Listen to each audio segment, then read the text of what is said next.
Assalamu alaikum wa rahmatullah. Wassalatu wassalamu ala khatimil anbiya'i wal mursalin Muhammadur Rasulillah sallallahu alaihi wasallam.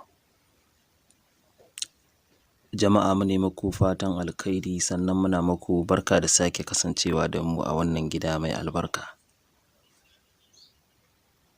A yau muna ɗauke da fa'ida ta mugayen mafarkai da munanan mafarkai.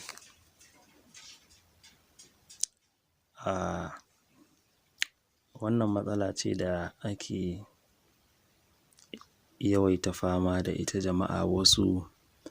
Wani irin baƙin sihiri ne za a yi mai sai ta irin waɗannan mafarkai da ya kwanta bacci zai ringa ganin abubuwa na ban tsoro.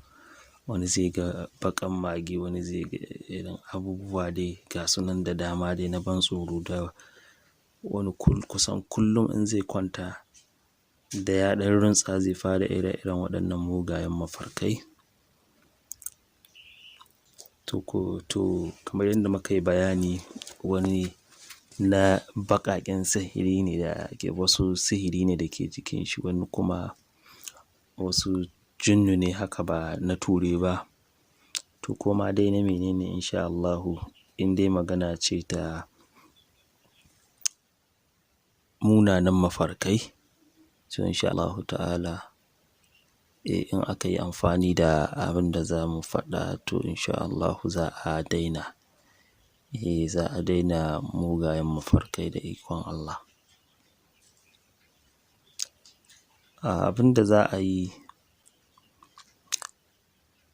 da farko, mutum zai samu wato man zaitun.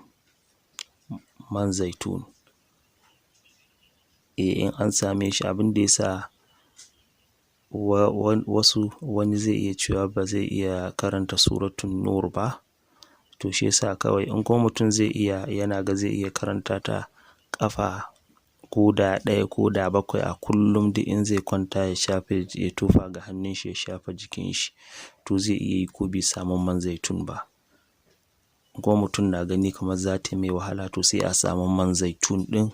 Idan aka samu man zaitun sai a karanta suratun nur ƙafa 41 sai a tofa a jikin man zaitun. Sai a karanta ayatul kursiyu ita ma ƙafa 41 sai a tofa a jikin man zaitun ɗin. Mutum ko da bai iya ba zai iya ba wanda ya iya sai ya tofa masa. To duk in mutum ya zo zai kwanta bacci da daddare sai ya yi cikakkiyar alwala, ya yi alwala. Bayan ya yi alwala sai ya shafe jikin shi da wannan ainihin man zaitun wanda aka tofa ma waɗannan surori. Suratun nur 41 muka ce za a tofa a jikin shi, da kuma ayatul kursiyu ƙafa 41 ita ma. In cikin man zaitun ne kenan za a tofa. In kuma mutum yana gani zai iya karanta suratun nur ɗin ko da ƙafa ɗaya, ayatul kursiyun ƙafa 7 sai ya tofa ga hannun shi ya shafa jikin shi ya kuma kwanta da alwala, to insha Allahu hakan ma ya yi. To duk wanda ya riƙe wannan insha Allahu ta'ala, ko da man zaitun ɗin ne, in man zaitun ɗin ne 41 za a tuttufa mai. Sai mutum ya ringa kuma ya tabbatar yana kwanciya da alwala. To insha Allahu za a daina waɗannan mugayen mafarkai da ikon Allah.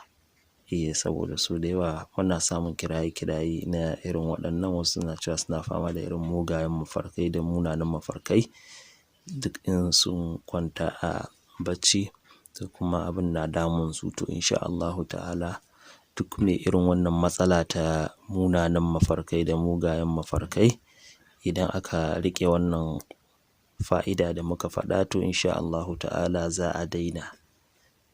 Za a daina mugayen mafarkai da ikon Allah. Nan muka kawo ƙarshen wannan fa'ida. mu nemi kowa da kowa fatan alkhairi, sai Allah subhanahu wata'ala ya sake sada mu. Ma'assalam.